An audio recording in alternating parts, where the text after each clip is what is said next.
বয়স 50 পেরোলেই এই কথাগুলো মনে রাখবেন। ১. নিজের টাকা পয়সা নিজের কাছে রাখুন। আবেগে ভেসে কারো নামে সম্পত্তি লিখে দেওয়ার কথা ভাববেন না।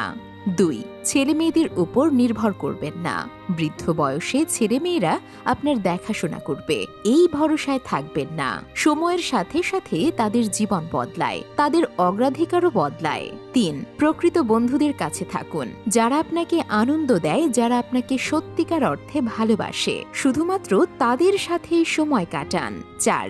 এক জায়গায় থিতু হন। বারবার বাসা বদল না করে একটা নির্দিষ্ট জায়গায় থিতু হন, যাতে আপনি স্বাধীনভাবে জীবন উপভোগ করতে পারেন। ৫. জীবনসাথীর সাথে সময় কাটান। বছরে অন্তত একবার হলেও জীবনসাথীকে নিয়ে কোথাও ঘুরতে যান। জীবন সম্পর্কে আপনার দৃষ্টিভঙ্গি বদলে যাবে। ৬. নিজের কাজ নিজে করুন। বয়সের দোহাই দিয়ে সব কাজ অন্যদের দিয়ে